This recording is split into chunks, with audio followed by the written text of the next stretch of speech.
नमस्कार मित्रांनो, आज आपण जेएस ट्युटोरियल्सच्या माध्यमातून मी तुमच्यासाठी घेऊन आलो आहे resolution of forces he applied mechanics या विषयाची. अप्लाइड मेकॅनिक्स जो विषय सिव्हिल इंजिनिअरिंगला, मेकॅनिकल इंजिनिअरिंगला डिप्लोमा असो किंवा डिग्री असो त्या ठिकाणी हा विषय कॉमन आहे. तर रिझॉल्युशन ही कन्सेप्ट खूप महत्त्वाची आहे. त्याच्यामध्ये रिझॉल्युशन या कन्सेप्टचा यूज पुढे प्रॉब्लेम सॉल्व्ह करत असताना त्या ठिकाणी होतो. म्हणून बेसिक काय आहे रिझॉल्युशन म्हणजे काय असतं, रिझॉल्युशन कोणकोणत्या पद्धतीने केलं जातं आणि ते कसं केलं जातं हे महत्त्वाचं आपल्याला इथे जाणून घ्यायचं आहे. काही महत्त्वाच्या गोष्टी या ठिकाणी मी सांगणार आहे. रिझॉल्युशन समजून घेण्या अगोदर आपल्याला पहिल्यांदा याच्या पाठीमागची जी पार्श्वभूमी आहे ती आपल्याला पहिल्यांदा समजून घ्यायची आहे. रिझॉल्युशनसाठी ज्या गोष्टी आपल्याला लागतात त्या कोणकोणत्या आहेत बघा. एक म्हणजे आपल्याला तीन शब्दांचा अर्थ समजला पाहिजे. ते तीन शब्द कोणते आहेत बघा. एक कॉन्करंट, दुसरा आहे कोप्लेनर, तिसरा आहे कोलिनियर. बऱ्याच मुलांना ह्या तिन्ही शब्दांचा अर्थ किंवा त्याच्यामध्ये कन्फ्युजन होतं नक्की काय आहे ते. कॉन्करंट या शब्दाचा अर्थ लक्षात घ्या. कॉन्करंट म्हणजे फोर्सेस जे आपल्याला दिले जातात ते सगळे एकाच पॉइंट मध्ये ऍक्ट होतात. एकाच पॉइंट मध्ये. तर बघा इथं F1 फोर्स आहे, हा F2 आहे, हा F3 आहे आणि हा F4 फोर्स आहे. ठीक आहे. हे सगळे फोर्सेस पॉइंट ओ ला ऍक्ट होत आहेत. याला काय म्हणायचं, हे सगळे फोर्सेस कॉन्करंट फोर्सेस आहेत. एकाच पॉइंटला ऍक्ट होतात. म्हणजे ही फोर्स सिस्टीम जी आहे ती कॉन्करंट फोर्स सिस्टीम आहे. तसंच जर या कॉन्करंट शब्दाच्या अगोदर नॉन हा शब्द जोडला, नॉन कॉन्करंट, तर याचा अर्थ काय होईल, हे सगळे फोर्सेस एका पॉइंट मध्ये ऍक्ट होणार नाहीत. ठीक आहे. को प्लेनर, दोन्ही शब्द वेगळे करा. को आणि प्लेनर याचा अर्थ काय होईल, प्लेनर. प्लेनर म्हणजे काय, प्लेन मध्ये. को प्लेनर म्हणजे एकाच प्लेन मध्ये. जसं की मी समजा या प्लेन मध्ये, हे बोर्डचं एक प्लेन आहे, प्रतल आहे ज्याला आपण मराठीमध्ये म्हणतो. तर या प्लेन वरती जे फोर्सेस ऍक्ट होतील हे एका प्लेन मध्ये ऍक्ट होणार, त्याला आपण को प्लेनर असं म्हणतो. ठीक आहे. एकाच प्लेन मध्ये याला आपण म्हणतो. पुढचा आहे कोलिनियर. कोलिनियर म्हणजे एकाच लाईन मध्ये. जसं की समजा हा हे फोर्सेस आहे, F1 आहे, हा F2 आहे, हा F3, एका लाईन मध्ये आहेत बघा. हे याला काय म्हणू आपण, कोलिनियर असं म्हणू. की एका पॉइंट मध्ये नाही ऍक्ट होत, हे एका लाईन मध्ये ऍक्ट होत आहे. म्हणजे आपण याला काय म्हणूया, कोलिनियर असं म्हणूया. तर सिमिलरली जर याच्या पाठीमागे नॉन हा शब्द जोडला तर नॉन कोलिनियर होईल. नॉन कोलिनियर म्हणजे एकाच लाईन मध्ये ऍक्ट न होणार. नॉन कोप्लेनर म्हणजे एकाच प्लेन मध्ये ऍक्ट न होणार आहे. नॉन कॉन्करंट म्हणजे एकाच पॉइंट मध्ये ऍक्ट न होणार आहे. या पद्धतीने.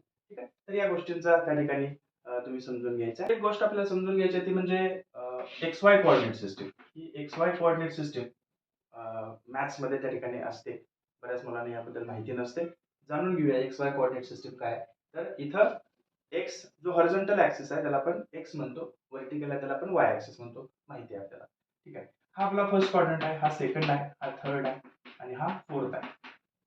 याचा यूज पुढे होतो. प्रॉब्लेम एक सॉल्व्ह करायचा असतो आपल्याला, रिझल्टंट फाइंड करतो आपण. तो रिझल्टंट कुठे ऍक्ट होतो हे त्या ठिकाणी दाखवण्यासाठी कोणता क्वाड्रंट आहे, फर्स्ट, सेकंड, थर्ड का फोर्थ, हे आपल्याला समजून घ्यायचं. म्हणून मी आधीच तुम्हाला हे शिकवतो आहे. फर्स्ट क्वाड्रंट मध्ये बघा, इथं एक्स ऍक्सिस जर आपण बघितला तर हा जो भाग आहे तो एक्स ऍक्सिसचा काय आहे, पॉझिटिव्ह भाग आहे. हा निगेटिव्ह. हा वाय ऍक्सिसचा जर वरचा भाग बघितला तर तो पॉझिटिव्ह आहे आणि हा खालचा बघितला तर तो निगेटिव्ह आहे. फर्स्ट क्वाड्रंट मध्ये काय असतो, या दोन्ही व्हॅल्यूज घेतल्या तर दोन्ही व्हॅल्यूज कशा आल्या, पॉझिटिव्ह आल्या. ठीक आहे. सेकंड क्वाड्रंट घेतला तर पहिल्यांदा एक्स चा मायनस आणि वाय चा प्लस. थर्ड क्वाड्रंट घेतला तर एक्स चा मायनस आणि वाय चा पण मायनस. आणि फोर्थ क्वाड्रंट मध्ये जर बघितलं तर एक्स चा प्लस आणि वाय चा मायनस. लक्षात ठेवा, पहिला प्रेफरन्स हा एक्स ऍक्सिसला आपण देतो. म्हणजे या पद्धतीने कोणत्या क्वाड्रंट मध्ये कोणतं साइन आहे हे आपल्याला या ठिकाणी माहिती करून घ्यायचं आहे. मॅथ्स मध्ये तुम्हाला झालं असेल, माहित असेल तर ते चांगलीच गोष्ट आहे. याचा यूज आपल्याला पुढे होणार आहे. ठीक आहे. याच कोऑर्डिनेट सिस्टीम मध्ये आपल्याला डायरेक्शन्स ईस्ट, वेस्ट, नॉर्थ आणि साऊथ कुठं आहे हे जाणून घ्यायचं आहे. इथं बघा, ज्यावेळी तुम्ही बघताय त्या कोऑर्डिनेट सिस्टीम मध्ये अगदी उजवीकडं ईस्ट डायरेक्शन आहे, ज्याला आपण पूर्व म्हणतो. त्याच्या अपोजिट डायरेक्शनला वेस्ट आहे. East, west. वरती जर बघितलं तर एकदम वरती नॉर्थ आहे आणि खाली साऊथ आहे. ठीक आहे. जसं आपण मॅप बघतो, मॅपच्या खाली साऊथ डायरेक्शन असते, उजवीकडे आपली पूर्व दिशा असते, वरती नॉर्थ असते आणि डावीकडे पश्चिम किंवा वेस्ट डायरेक्शन आहे. या पद्धतीने सेम तीच कन्सेप्ट इथेही लागू होते. म्हणजे तुम्हाला जर एखादा प्रॉब्लेम सॉल्व्ह करायचा असेल, एक फोर्स आहे जो नॉर्थ ईस्ट ऍक्ट होतोय, नॉर्थ ईस्ट ऍक्ट होतोय म्हणजे नॉर्थ आणि ईस्टच्या मध्ये तो ऍक्ट होतोय. ही कन्सेप्ट त्या ठिकाणी. त्यासाठी नॉर्थ कुठं, ईस्ट कुठं हे माहिती पाहिजे, मग आपण तो प्रॉब्लेम सॉल्व्ह करू शकतो. त्यासाठी हे महत्वाची गोष्ट ज्याला आपण प्री रिक्विजिट म्हणतो ही तुम्हाला सांगितली, त्याचा आपल्याला यूज पुढे होणार आहे. एक रिझॉल्युशन कन्सेप्ट बघते. रिझॉल्युशन म्हणजे नक्की काय? तर या चॅप्टरमध्ये रिझॉल्युशन या कन्सेप्टची सुरुवात रिझॉल्युशनच्या डेफिनेशन होते. रिझॉल्युशन म्हणजे की प्रोसेस त्या ठिकाणी लक्षात ठेवा. एक फोर्स आहे ज्याला आपण समजा हा फोर्स एफ म्हणलं, ठीक आहे. तर या फोर्सचं अनेक फोर्समध्ये मला कन्व्हर्जन करायचं आहे. अनेक फोर्सेस मला फाइंड करायचे आहेत. या प्रोसेसला काय म्हणतो आपण? रिझॉल्युशन असं म्हणतो. हेच आपल्या डेफिनेशन मध्ये जर टाकलं तर डेफिनेशन काय होईल? The way of representing single force into number of forces without changing its effect on a body. या फोर्सचा इफेक्ट या बॉडीवरती जो काय असेल तोच या दोन फोर्सेसचा असणार आहे. तोच इफेक्ट या दोन फोर्सेसचा असणार आहे. याला आपण काय म्हणू? रिझॉल्युशन असं म्हणू. The way of representing single force into number of forces without changing its effect on a body. This process is known as resolution. त्याला आपण काय म्हणू? रिझॉल्युशन असं म्हणू. पण आता हे रिझॉल्युशन मग कोणकोणत्या पद्धतीनं केलं जातं? तर त्याला दोन मेथड्स आहेत. रिझॉल्युशन हे दोन मेथडने केलं जातं. पहिलं जी मेथड आहे जी बऱ्याच वेळा यूज केली जाते ती म्हणजे resolution into perpendicular components. Resolution into two perpendicular components. दुसरी मेथड आहे resolution into two non perpendicular components. म्हणजे रिझॉल्युशन हे दोन प्रकारे होतं. जर ह्या फोर्स मी एफ घेतला तर याचे दोन हे कॉम्पोनंट्स झाले. हे दोन काय झाले? कॉम्पोनंट झाले. हे दोन्ही एकतर एकमेकाला परपॅन्डिक्युलर असतील या मेथडमध्ये किंवा हे दोन्ही मग हे अशा पद्धतीने असतील. हा फोर्स एफ आहे आणि याचे दोन कॉम्पोनंट्स हे असे F1 आणि हा F2. हे दोन कॉम्पोनंट्स काय झाले हो? एकमेकाला परपॅन्डिक्युलर आहेत का? नाही. म्हणजे ही केस कोणती झाली? नॉन परपॅन्डिक्युलर कॉम्पोनंट्सची. आणि ही केस कोणती झाली? परपॅन्डिक्युलर कॉम्पोनंट्सची. म्हणजे जो फोर्स आहे ओरिजिनल फोर्स एफ आहे त्याचा आपण दोन परपॅन्डिक्युलर कॉम्पोनंट मध्ये तर रिझॉल्युशन करू शकतो किंवा मग दोन हा फोर्स आहे त्याचं दोन नॉन परपॅन्डिक्युलर कॉम्पोनंट मध्ये सुद्धा आपण रिझॉल्युशन करू शकतो. हे आपल्याला इथं बघायला मिळालं. या दोन मेथड्स आहेत. त्यातली पहिली मेथड आता आपण त्या ठिकाणी बघणार आहे. कसं रिझॉल्युशन केलं जातं दोन परपॅन्डिक्युलर कॉम्पोनंट मध्ये. ठीक आहे. आता इथं मी बोर्डवरती घेतलेला बघा मेथड्स ऑफ रिझॉल्युशन.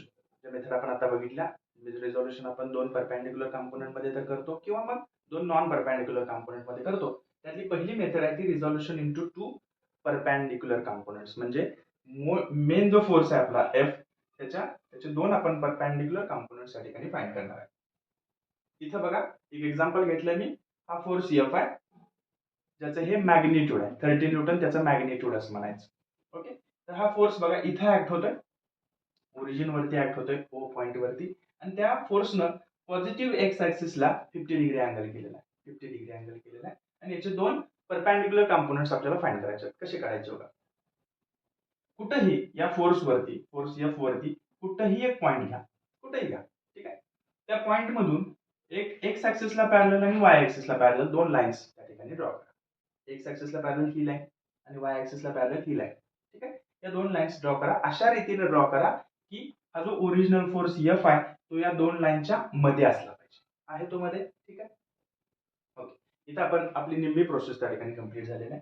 आता मला याला डायरेक्शन द्यायचे आहे. हे दोन जे फोर्सेस मी काढले हे दोन जे आहेत त्याला कॉम्पोनंट्स असं म्हणतो. हे दोन कॉम्पोनंट्स बघितले तर कशा आहेत एकमेकाला? परपॅन्डिक्युलर आहेत. म्हणून तर ही केस आहे त्याची. ठीक आहे. तर परपॅन्डिक्युलर कॉम्पोनंट्स आहेत. मला याला आणि या कॉम्पोनंटला नाव द्यायचं. त्या अगोदर पहिल्यांदा आपण डायरेक्शन देऊया नंतर त्याला नाव देऊया. डायरेक्शन देताना कशी द्यायची हो? बघा हा जो फोर्स आहे ओरिजिनल फोर्स 30 न्यूटन तो पॉइंट ओ ला ऍक्ट होतोय.